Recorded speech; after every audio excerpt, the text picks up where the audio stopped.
Welcome to my channel Soul of Gul. Let's recreate this beautiful outfit for engagement. इस outfit को बनाने के लिए मैंने ब्रोकेट की फैब्रिक ली है 5 मीटर। मेरे यहाँ इसे बनारसी फैब्रिक भी कहते हैं। ये मैंने ऑलमोस्ट 190 रुपीज़ पर मीटर पे लिया है। इसके अस्तर के लिए मैंने कॉटन फैब्रिक लिया है 3 मीटर। मैंने गोटा पट्टी लेस लिया है रेड कलर पे। गोल्डन कर्विंग शेप की लेस ली है 9 मीटर। सीक्वेंस के फ्लावर शेप के लेस लिए हैं 9 मीटर।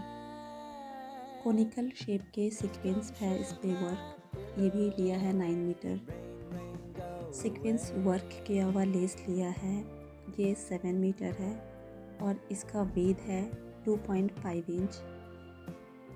झालर लेस लिया है दुपट्टे के लिए 7 मीटर। फैब्रिक को मैंने 4 फोल्ड पे रखा है। इसकी लेंथ ली है मैंने 15 इंच। बोथ साइड पे मैंने 15 इंच का मार्क करते हुए एक स्लीपिंग लाइन खींच ली है।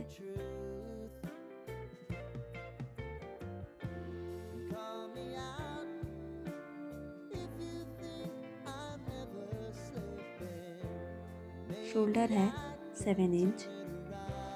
Armhole length 7 inch. Armhole width 7 inch. 1/4 of your bust plus 2 inch. Shoulder and armhole width की मैंने ज्वाइनिंग कर ली है।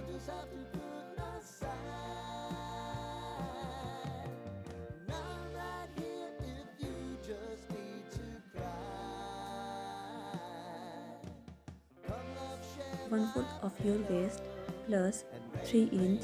यहाँ 1 इंच एक्स्ट्रा मैंने टेकिंग के लिए लिया है और अब हम इसकी लाइन की ज्वाइनिंग कर लेंगे। 1 इंच ऊपर की तरफ मैंने मार्क किए है और यहाँ पर एक कर्विंग शेप दे दी है। शोल्डर डाउन मैंने 1 इंच रखा है। नेक विड्थ मैंने 3 इंच रखा है। Shoulder down and neck width की मैंने एक लाइन बना ली है।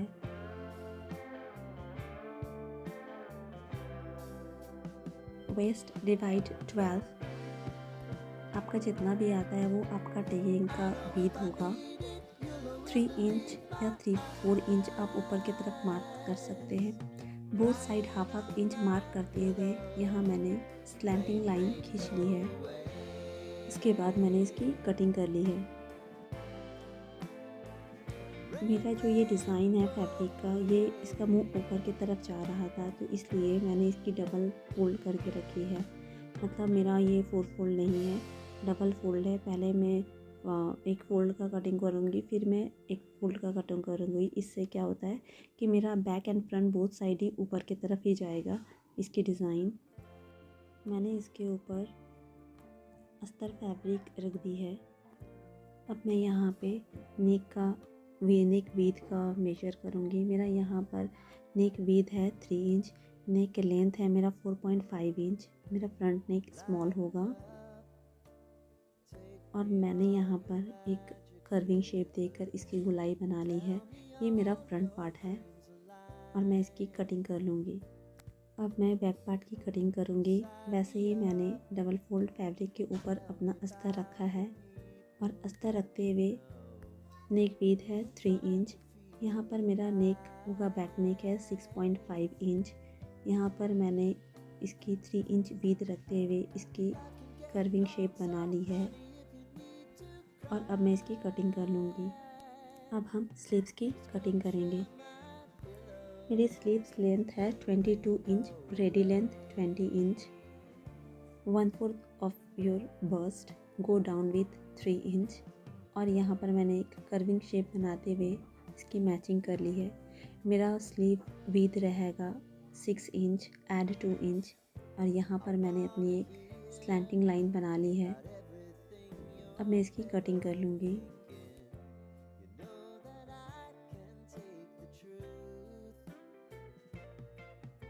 अब हम बॉटम पार्ट की कटिंग करेंगे। बॉटम पार्ट की अस्तर की कटिंग मैं पहले करूँगी। मेरा जो कॉटन फैब्रिक है इसे मैंने ट्रायंगल बना लिया है। मेरी ये जो कोनिकल शेप है, यहाँ पर मैंने मेरी आंटी की हेल्प से मैंने इनको इंच टेप पकड़ने के लिए कहा और मेरा टोटल लेंथ है 45 इंच। मुझे एक्चुअली बॉटम पार्ट के लिए 35 इंच चाहिए था, तो मैंने ये टोटल पूरा ले लिया था फैब्रिक। और ये 45 पे मैंने इसका जैसे कंपास के जैसे सर्कल बनाए जाते हैं, ऐसे ही मैंने अपनी इंच टेप से ही इसका सर्कल बनाया है। वेस्ट विड्थ पे मैंने 9 इंच से मार्क किया है और 9 इंच का मेजर करते हुए मैंने इसका सर्कल बनाया है। मेरी इस कली की लेंथ है 40 इंच प्लस 1, मतलब टोटल 41 इंच। मैंने यहाँ कली की विड्थ के लिए 3 इंच लिया है। ये वहाँ पर 1 इंच एक्स्ट्रा है। ये 1 इंच मैंने जब मैं स्टिच करूँगी तब वहाँ पर प्लीट्स बनाकर करूँगी। अगर आपको प्लीट्स बनाकर नहीं करना है तो आपका वेस्ट डिवाइड करना है, और आपका ये 4 फोल्ड है फैब्रिक तो 4 से डिवाइड करना है। अगर आपका 6 फोल्ड हो तो आपको 6 से डिवाइड करना है। बस आपको इस बात का ध्यान रखना है। अगर आप इस तरह से अपनी कली को काटेंगे तो आपकी फ्रॉक की घेरा बहुत ज़्यादा आएंगे और इससे आपका फैब्रिक भी वेस्ट नहीं होता है बिल्कुल भी। अब हम टॉप पार्ट की स्टिचिंग करेंगे। टॉप पार्ट की स्टिचिंग करने से पहले मैंने यहाँ पर डिज़ाइनिंग करना है, तो मेरा शोल्डर टू मैंने 11 इंच पे मार्क किया है। मेरा टॉप का क्लोज साइड से 4 इंच पे मैंने मार्क करके एक लाइन बना ली है। आप यहाँ पर देख रहे हैं, ये बॉक्स बनाकर मैंने एक स्लाइटली कर्विंग शेप दी है। इसी के ऊपर मैं अपना लेस लगाऊंगी यू शेप का। तो फैब्रिक को मैंने डबल फोल्ड करते हुए इसकी टैप टैप कर ली है, क्योंकि इसका जो चौक का कलर है ये ऑपोजिट साइड पे आ जाए। फिर मैंने इसे पेंसिल से डार्क कर लिया था। इसके बाद मैं अब इसे लेस को रखकर इसकी स्टिचिंग कर लूँगी। मेरा ये लेस लग जाए, अब मैं इस पर अपना अस्तर को अटैच करूँगी। फर्स्ट मैंने नेक को स्टिच कर लिया और करके इसकी टर्निंग कर ली है। जब मेरा फ्रंट पार्ट पे अस्तर लग गया और बैक पार्ट पे भी मैंने अस्तर लगा लिया, फिर मैंने इसे खोलकर मतलब शोल्डर की तरफ ओपन करके बोथ साइड के शोल्डर को स्टिच कर लिया है। इससे फिनिशिंग बहुत ज़्यादा अच्छा आता है। जब मेरा शोल्डर स्टिच हो गया फिर मैंने इसे टर्न कर लिया है। अब मैं इसके नेक पे लेस लगाऊंगी। इसी तरह से मैं अपने शोल्डर पे स्टिच लगा लूँगी और नेक पे भी अपना लेस लगा लूँगी। जब मेरा ये कंप्लीट हो गया फिर मैंने अपना टेकिंग पार्ट भी स्टिच कर लिया है। अगर आपको मेरी ये आइडिया पसंद आई हो तो प्लीज़ लाइक, कमेंट, शेयर और सब्सक्राइब करें। अपने फ्रेंड्स और फैमिली के साथ शेयर करना ना भूलें। अब हम स्लीव्स पे लेस लगाएंगे। पहले मैंने फ्रंट साइड पे स्लीव्स के फोल्ड करते हुए अपना गोटा लेस है, जो रेड कलर का गोटा पट्टी लेस है, उसको लगाऊंगी। फिर मैं उस पर मेरा जो 2.5 इंच का लेस था उसे लगाऊंगी और फिर मैंने उसके बाद 2.5 इंच का जो मेरा कर्विंग शेप का लेस था उसे लगाऊंगी। मेरा टॉप पार्ट रेडी हो चुका है पूरा, आप यहाँ देख रहे हैं। अब मैं अपनी कलियों की स्टिचिंग करूँगी। एक कली के ऊपर मैंने अपने समोसा लेस को रखा है और उसी के ऊपर मैंने दूसरी कली को रख कर स्टिचिंग कर लिया पहले 1। जब मेरा ये स्टिच हो गया फिर मैंने ओपन करके इसकी चाप सिलाई दी है। इससे आपका समोसा लेस बहुत अच्छे से फिनिशिंग के साथ स्टिच होता है।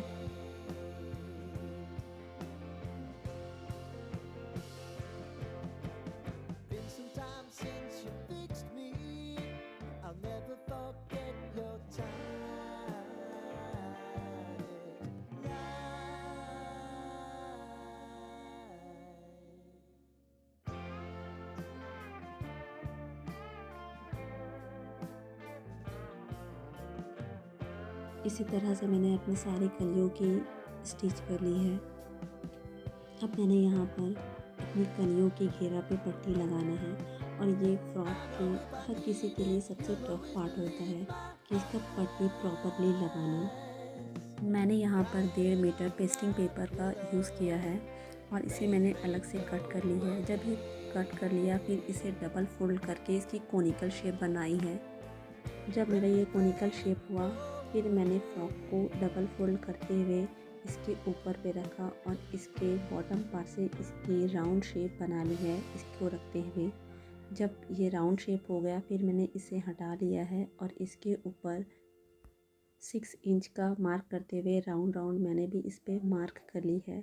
और ऐसे ही मैंने अपनी पूरे फ्रॉक के घेरा के लिए अपनी पट्टी की कटिंग कर ली है।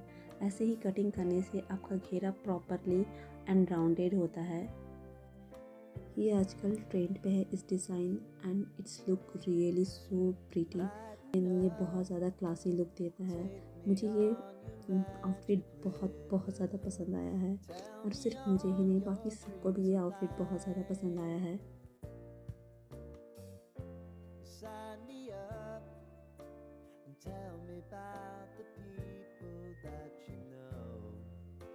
जब मेरा ये पट्टी पूरा कटिंग हो गया फिर मैंने इसे मेन फैब्रिक के ऊपर रख के इसकी आयरन कर ली है। जब आप आयरन करें तो बस आपको ध्यान रखना है बैक साइड पे भी कि यहाँ पर कहीं पे बबल्स ना हो। अगर बबल्स होता है तो फिर ये अच्छा नहीं लगता है। तो मैंने यहाँ पर ऑलमोस्ट 1 इंच का फैब्रिक रखते हुए मेरा जो फ्लावर सीक्वेंस का जो फ्लावर बना हुआ ये था लेस था उसको मैं पहले लगाऊंगी। फिर मेरे पास जो 2.5 इंच का कर्विंग शेप वाला लेस था उसे लगाऊंगी। फिर 2.5 इंच का जो नॉर्मल लेस था फ्लावर बने हुए उसे लगाऊंगी। फिर से कर्विंग शेप लगाऊंगी एंड फिर से फ्लावर वाला सीक्वेंस का लेस लगाऊंगी। जब मेरा ये लेस लग जाए तो फिर मैंने अपनी फ्रॉक पे वो जो पट्टी है घेरा के लिए मैंने उसे लगा लिया है। बट यहाँ पर मैंने अभी स्टिच नहीं किया, सिर्फ 1 स्टिच किया है। अब मैंने इसे ओपन करके फ्लावर सीक्वेंस के ऊपर में जो मेरा कर्विंग लेस था उसे लगाऊंगी। जहाँ जहाँ कर्विंग था वहाँ पर मैं अपने फ्लावर के हिसाब से सही से इसकी स्टिचिंग करूँगी। जब मेरा ये लेस पूरा लग गया फिर मैंने इस पर जो मेरा फ्लावर बना हुआ दूसरा 2.5 इंच का लेस था उसे मैं लगाऊंगी। बस आपको ये लेस लगाते वक्त इतना ध्यान रखना है कि कहीं कहीं आपको यहाँ पर प्लीट्स भी बैठाने होंगे जहाँ से ज़रूरत होंगे, क्योंकि आपका लेस स्ट्रेट होता है और आपका फ्रॉक जो होता है वो राउंड शेप में होता है। जब मेरा ये कर्विंग शेप लग गया तो फिर मैंने मेरा जो फ्लावर सीक्वेंस लेस था फिर मैंने उसे कर्विंग पे बेस से इसे धीरे धीरे बैठाया है। ये डायरेक्ट मैंने नहीं बैठाया क्योंकि मेरा ये जो एजिंग पॉइंट था इसे मैंने मैच करके ये फ्लावर सीक्वेंस बैठाए हैं। जब मेरा ये लेस लग गया फिर मैंने नीचे पे मैंने बोला था यहाँ पर गोटा पट्टी लेस लगाएंगे, तो यहाँ पर मैंने गोटा पट्टी लेस इसीलिए इसे बैठा दिया। इस पर लगाने पे कोई भी प्रॉब्लम नहीं हुआ है मुझे।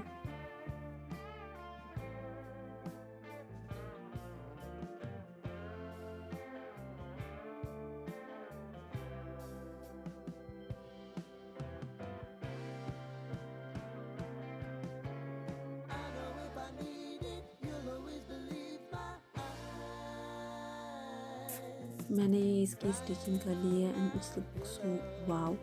अब मैं इस पर आयरन करूँगी। आयरन मैं इस पर डायरेक्ट नहीं करूँगी, एक कॉटन का दुपट्टा इसके ऊपर रख के इसकी आयरन करूँगी चाहे जिसके वजह से ये प्रॉपरली बैठ जाए। अब मैं अस्तर पे अपना कैन लगाऊँगी।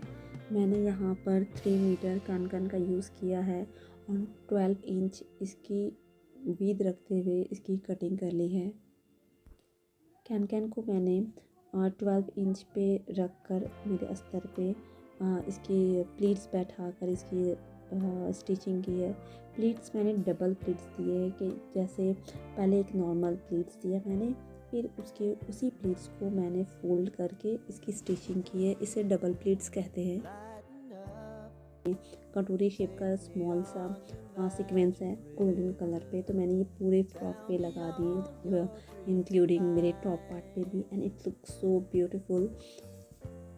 अब मैं अपना अस्तर फैब्रिक के साथ अपना बॉटम फैब्रिक को अटैच करूँगी विद प्लीट्स और उसके बाद मेरा टॉप पार्ट के साथ बॉटम पार्ट की स्टिचिंग कर लूँगी।